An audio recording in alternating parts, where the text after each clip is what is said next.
Hi guys, James at RampantLionReviews again for you today with another beer review. For this one we are going to stick to Sweden and we're heading up towards Stockholm once again, and we're going to have a look at a brewery who I was quite impressed with the last time I reviewed one of their beers, and this is my fourth review from these guys if memory serves me correctly. So for this one we're going to go to a little set of islands just out to the east of the city centre called Fjäderholmarnas, and we're having a taste of another beer from Fjäderholmarnas Bryggeri. So this one is the Yarrow IPA, which comes in at 6% ABV, and this one was first released through Systembolaget on the 1st of September 2019. So really curious to see how this one turns out. The other beers that I've had from these guys, the Heavy Fuel, which was their barley wine, which was quite nice, the Mr. Cocoa, which was a really pretty good imperial stout actually, and also the Dubel Larsen, which was the first one that I ever tried from these guys, and that was a really nice, that was the 8% double IPA or something like that, and so I know that these guys can do the dark end of the spectrum pretty well and the lighter end of the spectrum too. So very curious to see how this one turns out. Basically I saw this one and thought I hadn't reviewed anything from these guys for a while, so I'll take a look at this beer. So hopefully it's another good one,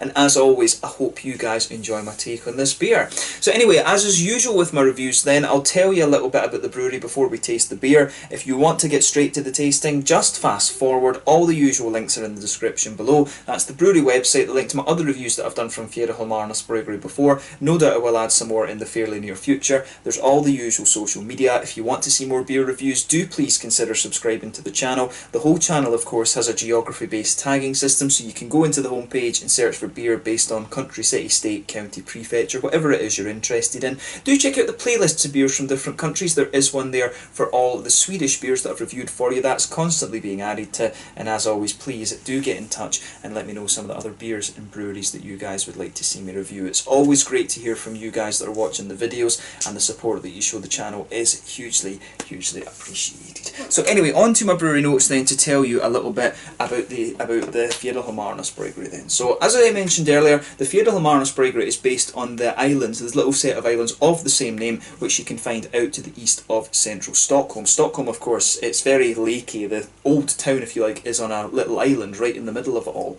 But this company was founded back in 2013 by Pelle Ågren and Andreas Willman, both of whom had previously worked for Mackmyra, who were the first whisky distillery in Sweden. But they'd often talked about brewing beer together, and then they decided to start home brewing, and eventually they managed to sort out a premises in late 2013, and they were ready to open it up by April of 2014, and they're now joined at the brewery by Tobias Forsberg. So they've got their own restaurant and bar, but this actually stops trading over the winter months, and it only runs from spring to autumn. But the brewery is a year-round business, and the brewery is located right next to the water, and apparently most of the customers that they get into their little restaurant are actually tourists, and it's a really nice looking building actually, to be honest. It's like one of these kind of typical red wooden Scandinavian waterside type things, so hopefully I can get out there at some point and have a little look at it. I was hoping to do that this summer, but unfortunately I didn't make it up to Stockholm. I ended up out in Asia instead. But the brewery apparently have their own boat as well, and this doesn't really solve though the problems that they encounter with transport. It doesn't solve all of them, but in 2018 these guys produced around 70,000 litres of beer. Around 1/3 of this is sold on the island, 1/3 of it goes to Stockholm, and the remaining 1/3 goes to Systembolaget and comes to places like this in Skåne, where I can review it for you.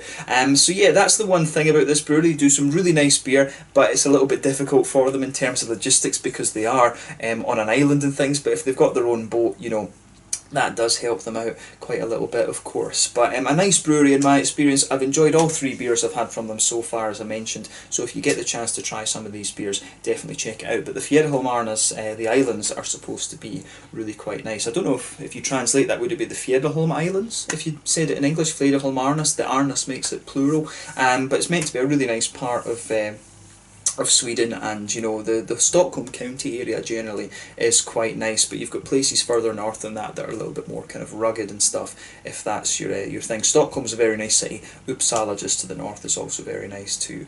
But yeah, that's all you really need to know about the Fjäderholmarnas Bryggeri for the moment. Hopefully I can get up there and do a little out and about video. One of the guys from the brewery messaged me after I did the last videos for them and said that he'd show me around the brewery and things if I go up there. I think it was Pelle actually, so hopefully you can see a little out and about out video there at some point. But if you want to learn more about this brewery, check out the brewery website, follow them on Facebook and Instagram to keep up to date with all the latest goings on, and of course if you're interested in the different beers you can check out their Untappd and Rate Beer pages. Those are pretty good for that. So yeah, and if you are interested in information on breweries, I usually use beernews.se. It's a really nice little website actually for information on the Swedish breweries. But there you can see, there is the label art on this one. Obviously it's, you know, you can see the brewery symbol there, and since they're on an island it is maritime themed, and I do like the kind of pirate thing on that. I always used to I used to wind up my careers advisor at school and tell her that when I left I wanted to be a pirate, but none of this kind of Somali rubbish, the whole full kind of swashbuckling thing. It used to really wind the poor woman up.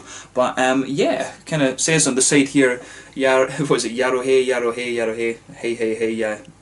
Don't know if that's meant actually based on a song or whatever. But the other cool thing about this as well is that you can see the coordinates of the brewery too. I always like that little touch. And there you can see the Fjäderholmarnas bottle cap on there. But it says best before April of 2020, and this is batch number 1. As I mentioned earlier, 6% IPA this one, and it was released on the I don't know if it was the 1st of September, but it was released in the September lot of local beers from Systembolaget. So yeah, let's get it out then, and we will get on with the tasting. Nice little bit of smoke on the opening there, and we'll get it out and into the glass. But yeah, as I've repeated a few times on the channel, it's quite nice now that Systembolaget are giving the Swedish breweries a bit easier access to the market, because it was very difficult for them before, like lots of paperwork and things like this. So it's nice to see that they've got a local release, which is mainly, you do get some Danish and Norwegian things in there right enough, but it's nice that you're getting some, you know, that it's given the Swedish breweries a little bit of an easier access to the market rather than having to do it quarterly. They've got a lot more regular access there. But yeah, this one, when you pour this beer, it really has some very nice fruity aromas, but you can see just from the appearance of this one, I've got a feeling this is more of a West Coast IPA. So it looks pretty good actually. You can see if I put my fingers behind the glass there, this beer does have a good level of clarity to it. 1 or 2 big bubbles sticking towards the side of the glass, a few little ones just heading up towards the bottom of the head there. In terms of colour, I think it's fair to describe this one as a sort of blood orangey, amber colour. Really nice. Solid finger of a frothy, I would say cream coloured head on this one. Off-white, however you want to describe that, but yeah, nice looking beer this one. It's not surprising for an IPA, but it's kind of unusual these days to see an IPA that isn't hazy. But I think the Dubbel Larsen was more of a kind of West Coasty looking beer as well, if I remember correctly. But yeah, it looks really nice. So let's take a closer look at that aroma and see how we get on then. That smells really good. I'm pretty sure there's Citra in this. It really does smell like it's got a little bit of Citra. I mean, the thing is, when I smell this particular beer, it's a little bit of nostalgia, to be honest. You know, this is the aroma that comes out of this beer really reminds me of like some of the first IPAs and stuff like that I would have tried. But to me, this comes across really nicely. I'm pretty sure that it's Citra that's in here. Maybe a little bit of Cascade or something as well. It does. There's a few aromas in here that really remind me of Cascade. I wouldn't be surprised if it's a Citra and Cascade one. I always like playing guess the hops with these beers when it doesn't tell you, of course. But yeah, it comes across really nicely. Nice big juicy kind of fruity aromas in there. So it's got a little bit of a kind of mango-y quality to it. There is a little tiny bit of that kind of grapefruity note. There's something in there that just really makes me say Cascade, and it's kind of to do with the floral qualities as well. I mean, on the green side, this beer is quite floral, but it does have a good little bit of grassy character and a wee tiny touch of earthiness to it as well. The earthiness, by the way, is quite minimal, but it's something about the floral character that's making me think, I think there's a bit of Cascade in here. But a little bit of mango, I want to say there's a little bit of a kind of lychee, gooseberry-ish quality to this one as well, mainly lychee.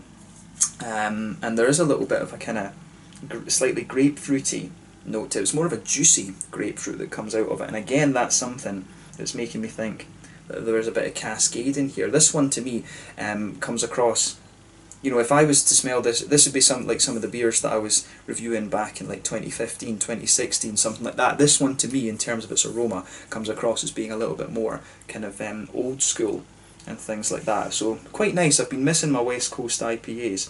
In terms of the malt base, again, It's definitely a little bit more West Coasty. You can pick up a little bit of the bready base to it, but mainly the malt base comes across as being quite sweet. There's a little bit of caramel in there. It leans a little bit more towards a biscuity side of things rather than anything else though. So to be honest, overall, the aroma of this beer, it comes across as being quite West Coasty. But I suspect with the way that IPAs are going these days, I think this one will have the kind of West Coast malt base to it, but it'll have the New England bitterness. That seems to be a kind of popular way to go with IPAs these days. So yeah, interesting to try that. So as I always say, take a little bit of time and enjoy the aroma of this beer. It's overall, this one, it has a nice, it's quite sweet in the malt base. It's got some nice kind of fresh floral qualities to it, and it's got a nice juicy kind of oily fruity note also. So quite an old school kind of West Coasty IPA, this one, in terms of its aroma. So let's have a taste of this one then and just see how we get on. This is the Yarrow, an IPA coming in at 6% ABV from Fjäderholmarnas Bryggeri, just out to the east of Stockholm on some very pretty islands. So let's get stuck in. Slange, skål, cheers.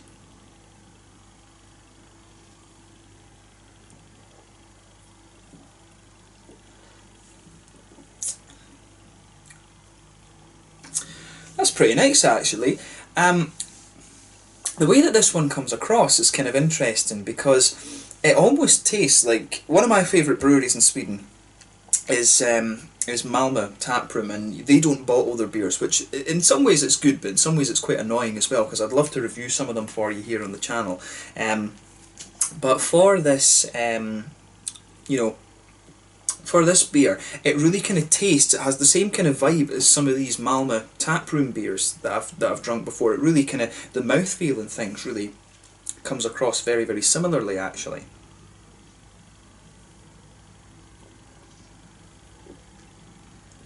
But yeah, I think it's not quite as West Coasty as I was thinking it would be. It's not quite as sweet in its malt base as I suspected it would be. But I mean, overall, in terms of its flavour profile, it is actually pretty damn nice to see. So thumbs up to Fjäderholmarnas again. And it is, you know, it does have the same kind of feel to it that the Dubel Larsen had actually. But this mouthfeel, I would say, I think it suits a beer that's a little bit heavier in its alcohol content. It's quite a big oily mouthfeel that this beer has, but it doesn't quite have as much sweetness to it. And maybe that's just because this beer isn't quite as boozy as the Larsen was. But in terms of a kind of drinkable IPA, it hits the spot really. So let's try and break down the flavour of this beer a little bit then.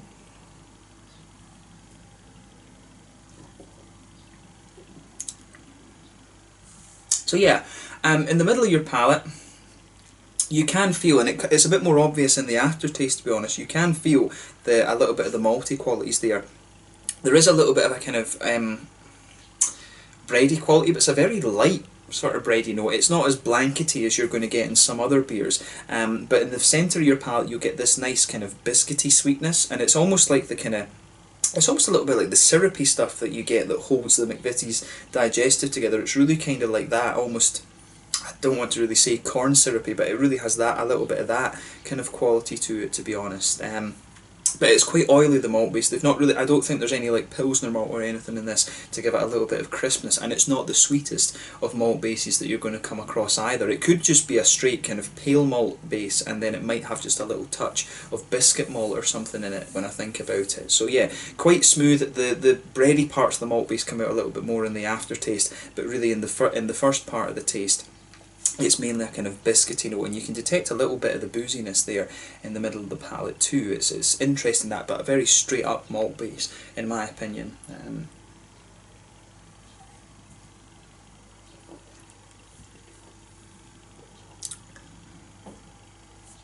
But yeah, on the hoppy side of things then, back corners of the palate, it's there's a little teeny bit of earthiness there, not too much. You get that from most hops, to be honest. You will get just a little hint of earthiness. But as you come further forward along the sides of the palate, it sort of smooths out a little bit, and then you start to get more of the kind of floral aromaticity on the front corners of the palate. And as you go round the front curve of the tongue, it's just that little bit lighter and grassy. And then behind the front curve of the tongue, of course, you've got that little oily bubble where those juicy fruity esters start to push their way out of the beer. And I do suspect there is cascade in here. I don't know what it is. I suspect it's the floral qualities, but the way that the flavour comes out in this beer just makes me think even more that there's a bit of a kind of that there is cascade in here. I'm pretty sure. But it's a nice beer nonetheless, this one. I think my thing that I said before about it being more West Coasty but having the New England bitterness to it, that's right. It's got the West Coast sort of mouthfeel and flavour profile. Not quite as sweet as some West Coast IPAs that you'll come across, but it does have that kind of malt base vibe to it, if you like, and then it's got a little bit of a kind of hoppy bitterness too. But overall it's a nice beer, this one. I like how it goes together. But the fruity side of things, to me, it's interesting. This at the back of that oily bubble that you always get with the fruity esters behind the front curve of your tongue, there is a little bit of that grapefruity quality there, and again this makes me think cascade. But as you come further forward from that, there is a slightly kind of tropical note to this one.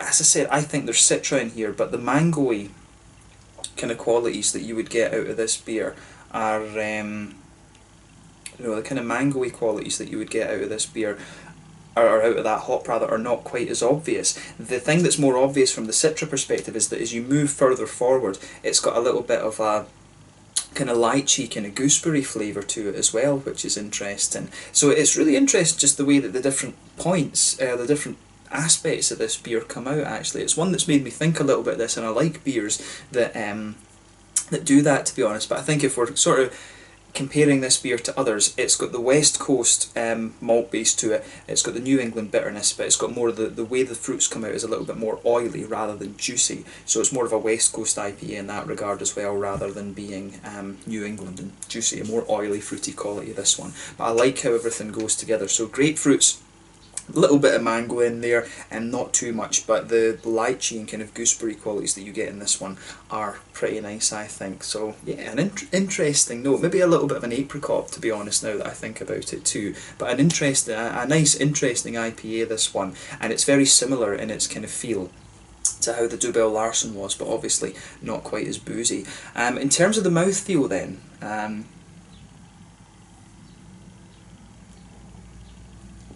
yeah, I would say that this beer, it's quite mid-bodied. The carbonation's really smooth in this, and the mouthfeel overall is really quite oily, to be honest with you. As I said, this beer, the way that this beer kind of comes across in its mouthfeel, it could have just been poured straight out the tap. It's slightly thicker and more oily, as you would normally get from a tap beer. It really reminds me of some of these Malmö taproom beers that I drink when I go there. But in terms of hoppy bitterness, I think we're talking maybe, I think 40 IBUs at the absolute most. I think it's maybe a bit, I think it's a bit less than that though. I think we're talking 30, 35, something like that. I would say the malt base, quite smooth in the aftertaste, and the aftertaste really more of the bready notes come out, but a little bit of a biscuity sweetness too, and some nice, pardon me, some nice sort of oily, juicy, fruity qualities to it as well. Not quite, more oily than it is juicy, but you will get a little bit of juiciness out of it in the beginning. So quite an oily beer, this one overall, quite similar to the kind of West Coast IPA. So if you are a fan of the likes of, you know, the Sierra Nevada Pale Ale and stuff like that, this beer kind of reminds me of that to some degree. I do suspect that it's Citra and Cascade that's in here. But again, another really quite solid beer from Fjäderholmarnas. Is it the best beer I've had from them? I don't know. I think, to be honest, I think probably the Mr. Cocoa and the Heavy Fuel are, I think probably overall, those ones were maybe more of a favourite than this one is. But the IPAs are solid enough. It's nice. They're nice kind of, pardon me, drinkable beers. But I think probably Heavy Fuel and Mr. Cocoa probably go above that. But you know, those are treat beers. This is one that you would more kind of drink regularly and things like that. So make of that what you will. But another nice beer from Fjäderholmarnas Bryggeri, and hopefully, as I say, I can get up there and visit sometime. But let's leave it at that for this one. The Yarrow IPA. Basically a West Coast IPA. This one, not quite as sweet in its malt base, But it's got that nice, it's got everything else that you would kind of expect, and more of the kind of New England sort of level of bitterness in this beer. Another solid beer from Fjäderholmarnas, and I'm not surprised actually. So yeah, a brewery that I definitely want to visit at some point. Hopefully next summer I can do that, but let's leave it at that for just now. So once again, thank you for watching my beer reviews. Until the next time, please like, subscribe, share, all the usual YouTube stuff. Let me know your own thoughts on this beer in the comments section below. Let me know what your favourite beers are from Fjäderholmarnas Bryggeri as well, and I'm sure I'll review more from these guys at some point in the near future, because they do have a good few beers that I've not looked at yet. But thank you again for watching, and I will catch you guys very soon. Make sure you check out my social media, and make sure you try some of the beers from Fjäderholmarnas Bryggeri up in Stockholm. Slange, skål, cheers.